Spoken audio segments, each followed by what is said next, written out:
देव headlines में आपका स्वागत है। मैं हूं रुपेश देव। आज हम बात करेंगे राहुल गांधी के बारे में।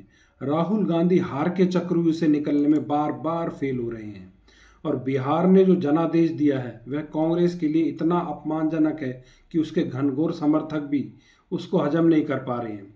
कांग्रेस ने 61 सीटों पर चुनाव लड़ा और मात्र 6 सीटें मिली। यह पराजय नहीं, पतन है। इसके केंद्र में हमेशा की तरह राहुल गांधी हैं। लगभग 2 दशक से राष्ट्र राजनीति में सक्रिय रहे राहुल गांधी सोशल मीडिया में घोषणाओं के साथ दिखते हैं और फिर उसी तेजी से गायब हो जाते हैं। राहुल गांधी 2004 में राजनीति में आए और वर्ष 2009 में वह पार्टी के फैसलों को प्रभावित करने लगे। तब से देश में हुए 83 विधानसभा चुनावों में 71 में कांग्रेस को हार का सामना करना पड़ा। वर्ष 2014 के लोकसभा चुनाव में कांग्रेस 44 सीटों पर सिमट गई। उसके इस बदतर प्रदर्शन पर उसके आलोचक भी स्तब्ध थे। फिर 99 सीटों तक पहुंचने में पार्टी को 1 दशक लग गया। राज्यों में उसकी शक्ति का क्षय तो और भी चौंकाने वाला है। वर्ष 2014 में देश के 11 राज्यों में कांग्रेस की सरकारें थी। आज केवल 3 राज्यों कर्नाटक, तेलंगाना और हिमाचल प्रदेश में इसकी सरकारें हैं।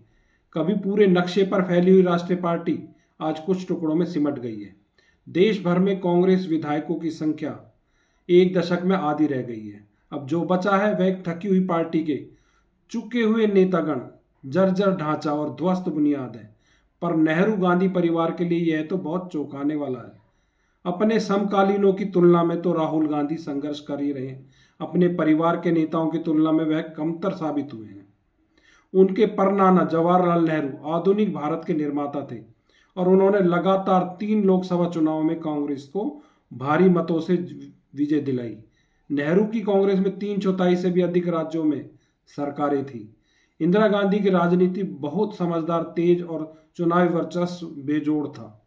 उन्होंने भी 3 लोकसभा चुनाव जीते, जिनमें से 2 में उन्हें भारी बहुमत मिला। उनके नेतृत्व में फिर से देश के 2/3 से अधिक राज्यों में कांग्रेस की सरकारें बनी। राहुल की मां सोनिया गांधी ने भी वह हासिल किया जो असंभव लग रहा था। उन्होंने 2004 में केंद्र की सत्ता में कांग्रेस की वापसी का रास्ता बनाया। हालांकि वह वंशवादी रास्ते नहीं थे, बल्कि कुशल राजनीतिक रणनीति के जरिए थे। उन्होंने गठबंधन बनाए, विपरीत वैचारिक वाली पार्टियों को साथ लिया और मनमोहन सिंह को गठबंधन सरकार का प्रधानमंत्री बनाया। वर्ष 2009 में उनके दिशा निर्देश में कांग्रेस ने दूसरा लोकसभा चुनाव भी जीता। राहुल गांधी इसके एकदम विपरीत हैं और नेहरू गांधी खानदान के सबसे विफल राजनीतिक वारिस हैं। उनके पूर्वजों ने कांग्रेस का विस्तार किया, जबकि उनके दिशा निर्देश में पार्टी सिकुड़ रही है। उनके पूर्वजों ने जहां सरकारें चलाई, वहीं उनके समय में कांग्रेस सांस लेने के लिए संघर्ष कर रही है। यह स्थिति आई है तो इसके कारण ना तो छिपे हैं ना ही रहस्यपूर्ण है। राहुल गांधी के वैकल्पिक सरकार का कोई नक्शा तैयार नहीं किया है। उन्होंने एकजुटता का कोई विचार विमर्श नहीं किया, ना कोई यादगार नारा गढ़ा, ना ही सामाजिक पर पार्टी को लोगों से जोड़ने का कोई काम किया, जिसकी आज कांग्रेस को सबसे ज्यादा जरूरत है। भारतीय लोकतंत्र एक कमजोर विपक्ष के सहारे नहीं चल सकता। विपक्ष कमजोर है तो इसकी जिम्मेदारी कांग्रेस की है। आज कांग्रेस पार्टी तो अपने कैडर तक को प्रेरित नहीं कर पा रही है। कांग्रेस के अंदर बहुतेरे लोग कहते हैं कि गांधी ब्रांड चुनाव जीतने की क्षमता खो चुका है। यह ब्रांड पार्टी को विखंडन से भले बचा ले, लेकिन राष्ट्रीय स्तर पर पार्टी को खड़ा नहीं कर सकता। राहुल के दिशा निर्देश में कांग्रेस का संगठन बिखर चुका है। करिश्माई और प्रतिस्पर्धी राज्य स्तरीय नेताओं का ना होना पार्टी के लिए घातक है। दक्षिण में भी कांग्रेस के कुछ शक्तिशाली गढ़ हैं, पर राजनीतिक रूप से निर्णायक हिंदी पट्टी यानी उत्तर प्रदेश, हरियाणा, बिहार, मध्य प्रदेश, झारखंड और पंजाब जैसे राज्यों में भाजपा के स्थानीय नेतृत्व को चुनौती देने लायक नेताओं को तराशने में राहुल गांधी विफल रहे। यह सिर्फ रणनीति विफलता नहीं, पार्टी के लिए आत्मघाती भी है। यहाँ तक कि राष्ट्रीय स्तर पर विपक्षी गठबंधन बनाने के लिए राहुल निष्क्रिय रहे हैं। देश के दूसरे सबसे बड़े राजनीतिक दल के नेता के तौर पर भाजपा के खिलाफ मोर्चेबंदी में उन्हें प्रमुख रणनीतिकार होना चाहिए था, लेकिन उनकी आधी अधूरी प्रतिबद्धता के कारण इंडिया गठबंधन बिखरने के कगार पे है। कांग्रेस अगर अब भी भारत के लोकतांत्रिक भविष्य में अपनी भूमिका देखती है तो उसे तत्काल अपनी श्रेष्ठता ग्रंथि से बाहर निकलना होगा।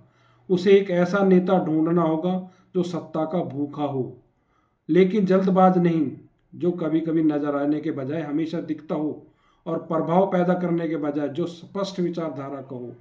कांग्रेस को एक ऐसा नेता चाहिए जो भ्रमण पर निकलने के बजाय रोज राजनीतिक युद्ध छेड़ने की मानसिकता रखता हो। हालांकि राहुल गांधी बहुत मेहनती और कर्मठ हैं। 4000 किलोमीटर पैदल यात्रा करके कन्याकुमारी से लेकर कश्मीर तक 4000 किलोमीटर पैदल चले, भारत जोड़ो यात्रा निकाली। इस यात्रा को लोगों से बहुत प्यार मिला, बहुत समर्थन मिला, पर चुनाव में कुछ खास नहीं कर पाए। अब कमी है तो राहुल गांधी के रणनीतिकार सलाहकारों की, जो उसको जिस तरह से रणनीति बताते हैं, सलाह देते हैं, वो उसी ढर्रे पे चलते हैं। अब ढर्रा बदलने की ज़रूरत है राहुल गांधी को। नए रणनीतिकार बनाने होंगे, नए सलाहकार बनाने होंगे अगर कुछ खास करना चाहते हो तो। हमारे साथ जुड़े रहें, देखते रहें। हमारी वीडियो को लाइक करें, शेयर करें और चैनल को सब्सक्राइब जरूर करें। नमस्कार।